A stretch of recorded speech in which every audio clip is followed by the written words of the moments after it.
Good morning, everyone. My name is Remy Quinones. I'm a parent coordinator here at Landmark High School, and I'm joined with phenomenal student representatives of the Consortium school model, and I'm going to let you guys introduce yourselves, your name, your grade, and what school you're representing. So we can just go right across the line here. Okay, hi everyone. My name is Stephanie. I'm a student at Beacon High School, and I'm a senior. Hi, my name is Nisha. I'm a student at Landmark, and I'm a junior. Hello, my name is Kiefer, and I'm a graduate from International Community High School who is currently working as the administrative assistant to the principal. Hello, my name is Noel, and I'm a 12th grader, and I go to Humanities Preparatory Academy. Thank you guys all for introducing yourselves. So I want you guys to share with the group a couple of interesting activities or an interesting assignment that you've done in class recently. You want to go first? Sure. I can start. So I guess for me, an interesting assignment that I've done recently was in my physiology class. We do a lot of presentations in that class, but for this presentation, we had to do something like out of the box. So instead of like doing like a regular slides presentation, we had to portray our work on a sheet of paper, and we only had one sheet of paper to use it. So we were really being concise in the information that we gave, but at the same time we had to make it like colorful and eye-catching just so no one would be like bored or deterred from our information. And I think that project really helped me to like simplify my information while still not leaving anything out or being too simplified or like having people not want to see the information that I present. It's great. Recently, in my neuroscience class, we're preparing for our PVAT, which we're taking in April. And in order for our PVAT, we had to do an experiment on a group of our fellow students to see how a question that we made up on our own on a topic that we got to pick would affect them. And the topic I chose was how makeup affects perceived attractiveness. And so I did that by having multiple images of different people wearing different lipstick colors, and I took surveys of different students on which color like attracted them the most, and it was really like fun to see how the different grades and different like maturity levels analyzed everything, and it was like good because it was a collaborative effort, like the whole school was involved, and it was just a really fun day.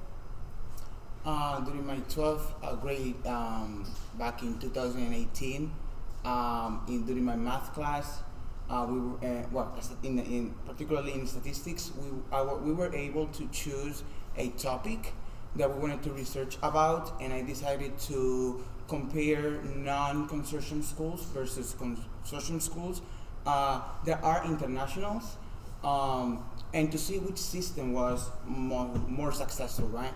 And because I was so used to the test model back home, of course, prior to coming to the United States, and my PVAT I was able to demonstrate that consortium schools that are part of the international network are more successful than the non-consortium schools. For me, it was probably in my math class, specifically algebra 2. What we did is that we had to one of our projects was to build a roller coaster. So we had to use construction paper, tape, glue, and we had to make loops, hills, turns and stuff like that. And after we made that, our teacher was like, all right, now graph it. Use the equations that we've been learning in class and mimic your roller coaster onto Desmos. It's like a graphing calculator when it comes to parabolas. So that was interesting because not only can we use our own creative artistic ability to how to make the roller coaster however we want, we also have to relate it to math. And then after that, we also have to kind of go back into physics in a sense, because then we had to use the equations for speed and velocity and stuff like that to find out how fast because we used a marble to test if the roller coaster would work. So we had to use those equations to see how fast the marble was going and such. Thank you all for sharing.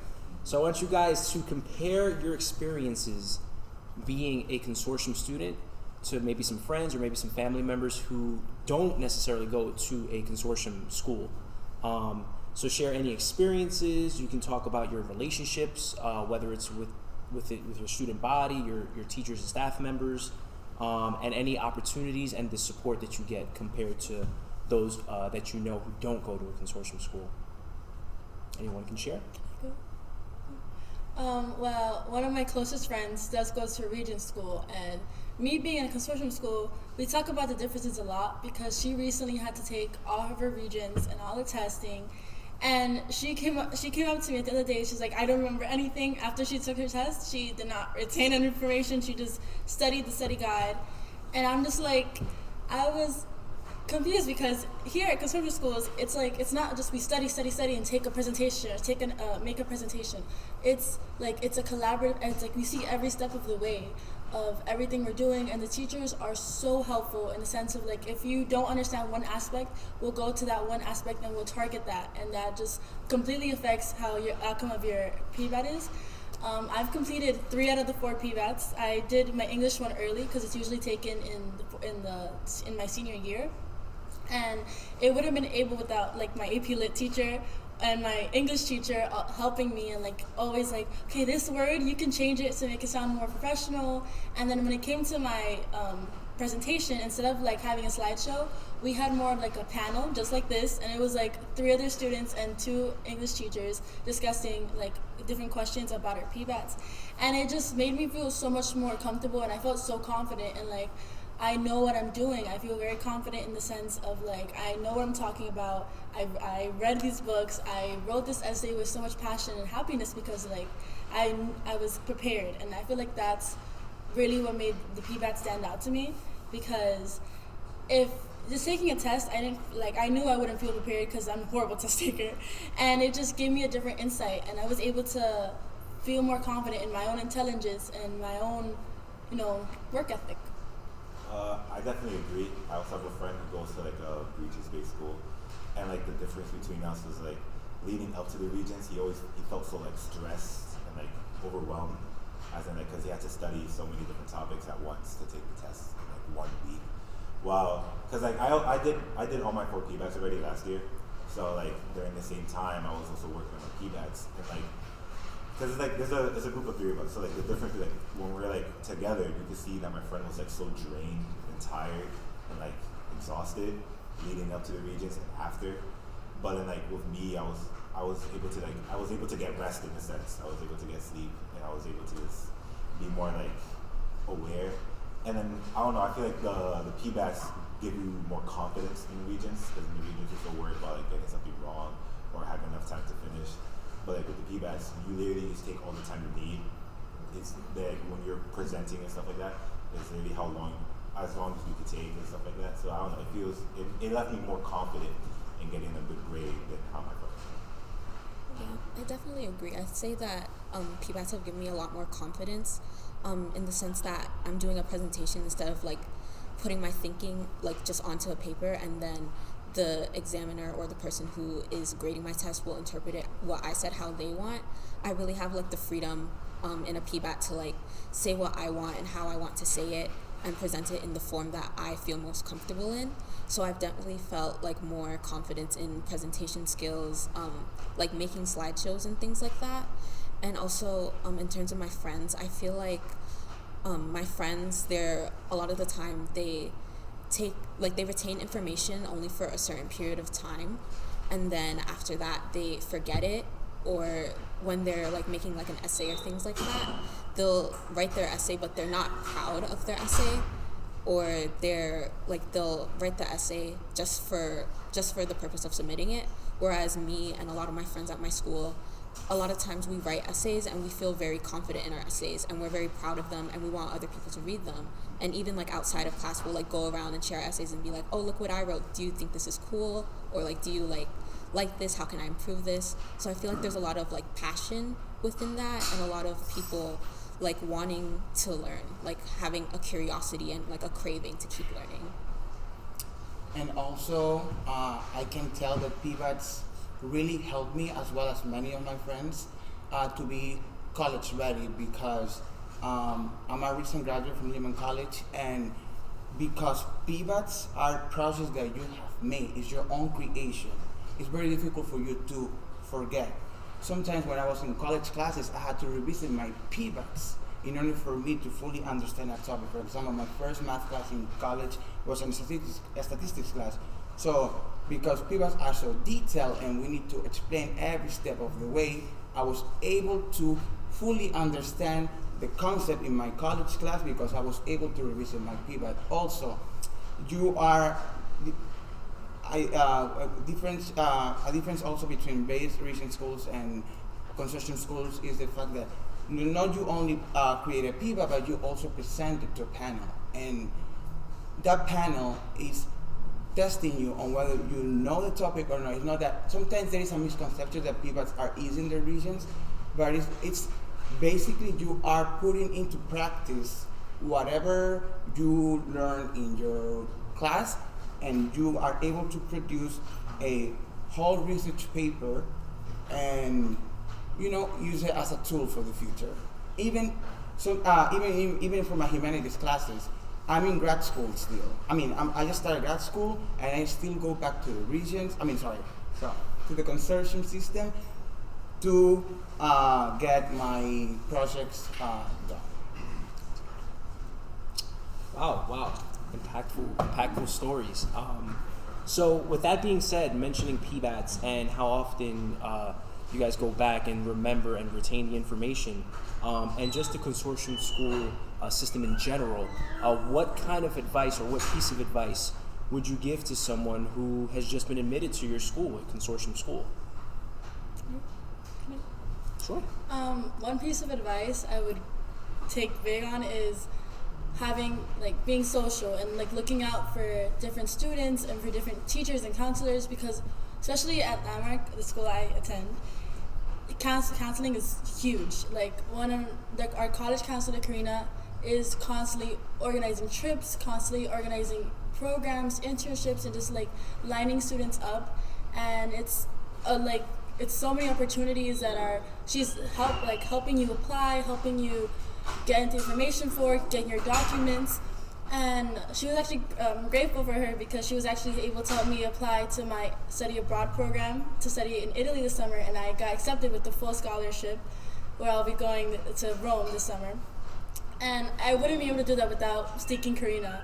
And in 9th grade, I remember, because it was half virtual, blended, and I was just what am I gonna do for lunch? I don't know where to go. I have no friends yet because it was still really awkward because of COVID. And then I stumbled upon Karina's office, and Karina was just open doors. It's what's your name? Anything you're interested in, and it was just opportunities after opportunities. And it's such an amazing thing to feel so safe and comfortable in an environment where you feel like you can go to any teacher or any paraprofessional, and they just become your guidance, and they just become your friends in reality instead of just someone who's in charge of you. For me, I think my piece of advice would just be take all the time you need, because personally for me, I felt like going into high school, the way my middle school kind of prepared me for it was that everything was gonna kind of hit you all at once. You have to be prepared for all different type of projects, assessments, and stuff like that. But once I got here, I kind of learned to realize that the teachers are here for you. You're not here to learn from them in a sense. So every time, if you just need more time to understand a topic or do some work, or even if it's you just need more time to just get yourself sorted and ready, that time is there for you. You don't have to be scared to ask a teacher for an extension. You don't have to be scared to ask a teacher for more help, or even outside of class or during lunch. So yeah, my piece of advice would just be if you just need more time to definitely take it, to not let yourself get overwhelmed. Excuse me 1 second. Omar is here to represent Baldwin also.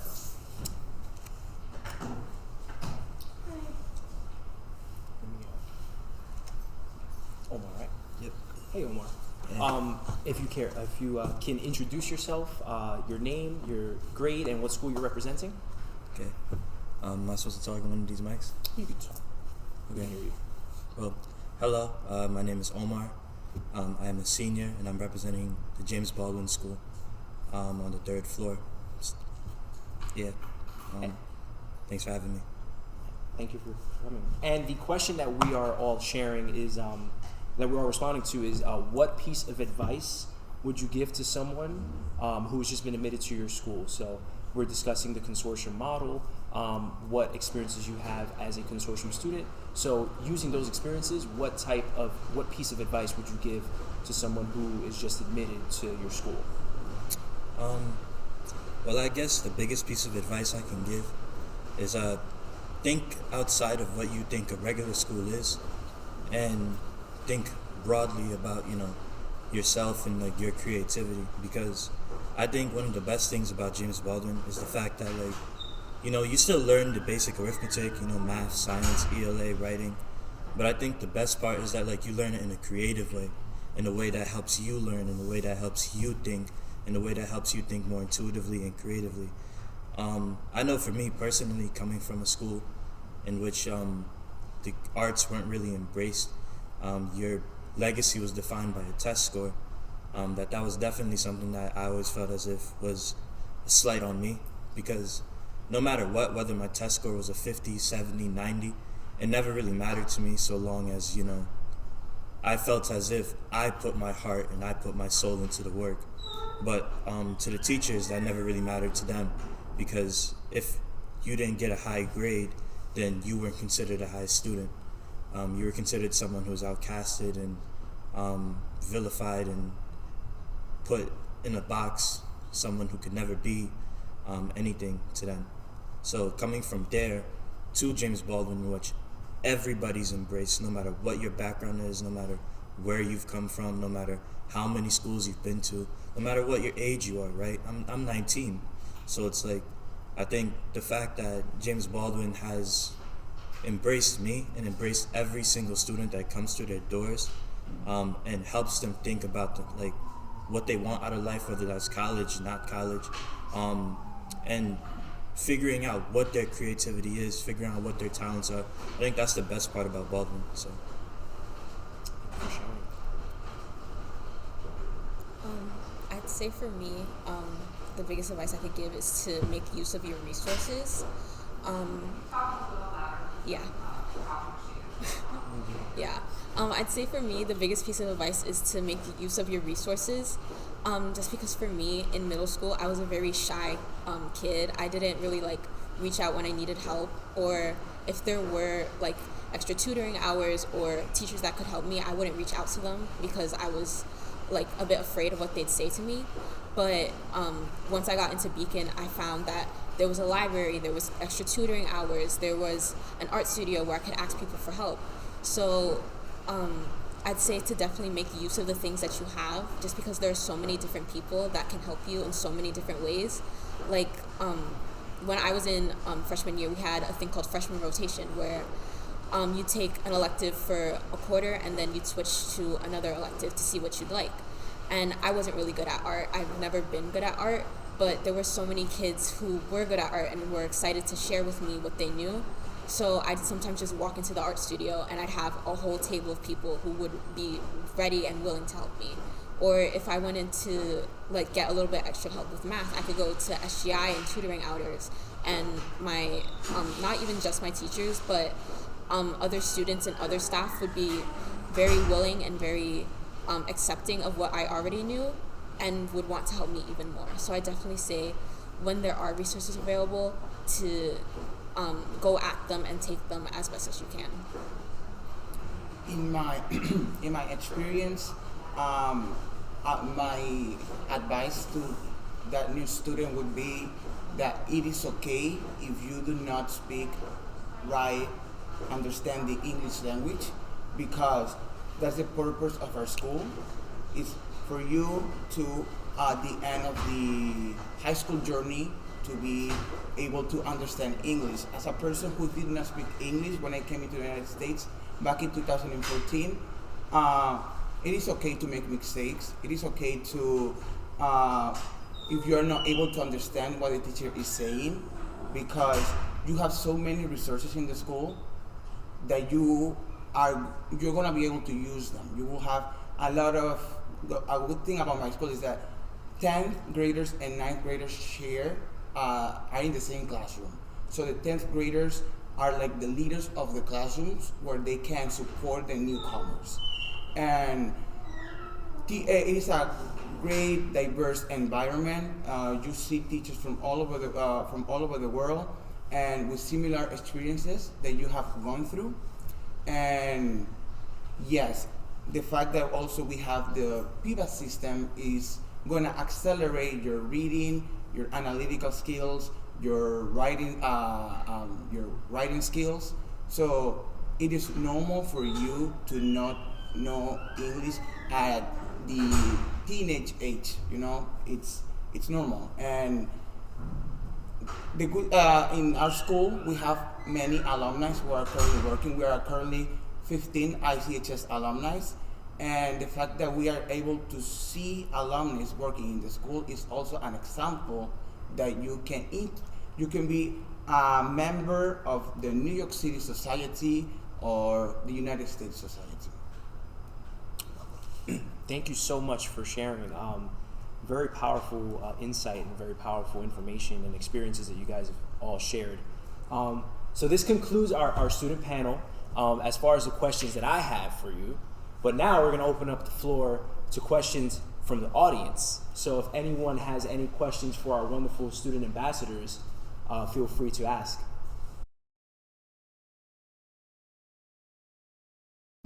I think that the main characteristic is just dedicated and just open-minded, because I feel like after, if from grades, from kindergarten to 8th grade, we're tested on what do your multiplication tables, you have to know these terms on a test, and it's very much test-based. And so then coming to consortium school, you're like, oh wait, this is easy. I have to make one project and that's my graduation credit. No, it's open-minded. You have to be okay, there's steps to this. It's a process which you have to be very dedicated to make sure you complete all the requirements of the PBAT, which is a performance-based assessment test. We call it PBAT for short. But it's just dedication, and you just have to be open-minded and willing to try new things, because that's definitely going to be a big change, getting here from a majority-based, test-based school to a consortium school, because it's not something they're used to. So, yeah. I would say for me, it's kind of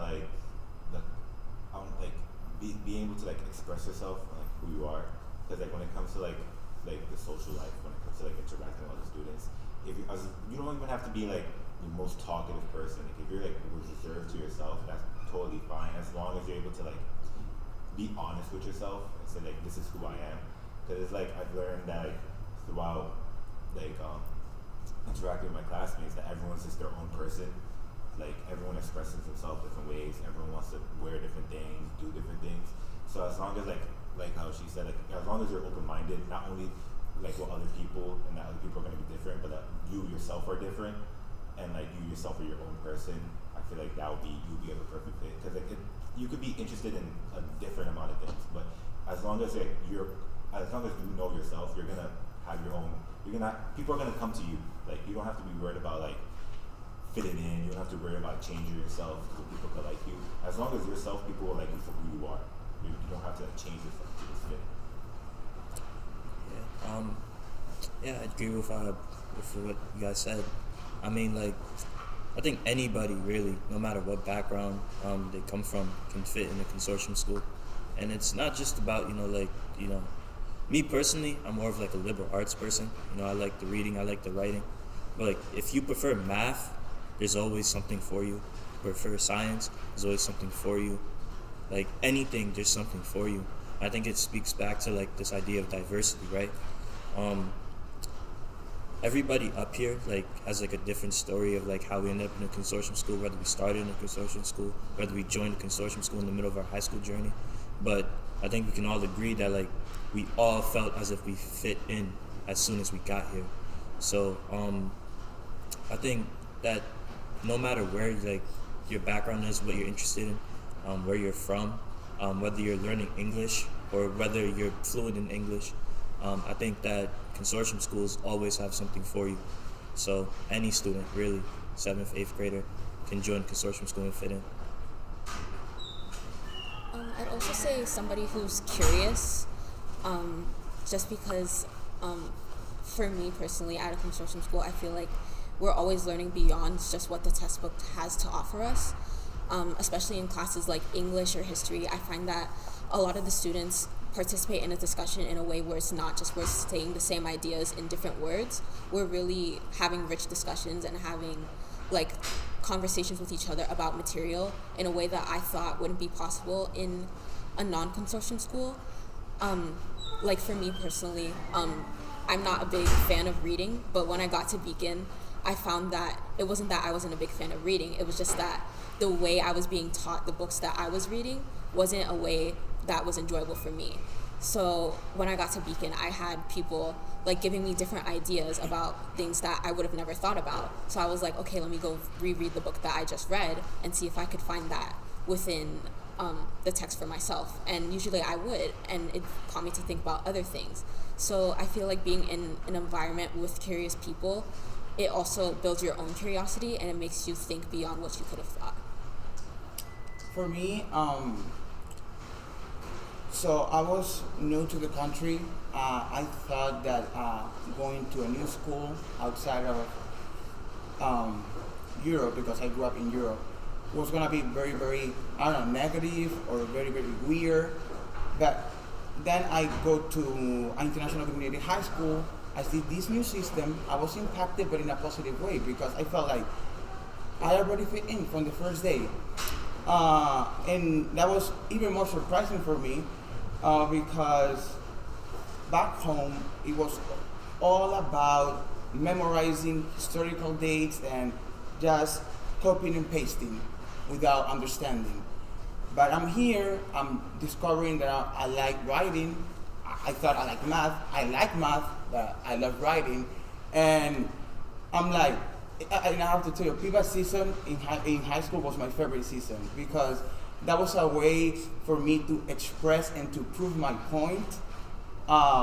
Because you're always right as long as you provide evidence. So I like to debate. I like to demonstrate that. Okay, I think this is correct, and let me tell you why this is correct. And PIVATs, you have the opportunity to show that. And yes, I would say because you have the power to create your own examination, applying the content of the class, it's gonna be easier for you to feel comfortable, right? Because you're learning in a comfortable environment. You're creating a comfort zone that is also teaching you how to be in different environments. You are not in the common environment that you were raised in. You are in an environment where you can teach others through your passion, I would say. I want to thank all of our student panelists up here. You guys shared some very insightful information and stories, personal stories that really touched a lot of us. So thank you guys so much for being up here, for sharing your experiences. And thank you guys so much for listening to our wonderful student ambassadors. I'm going to pass it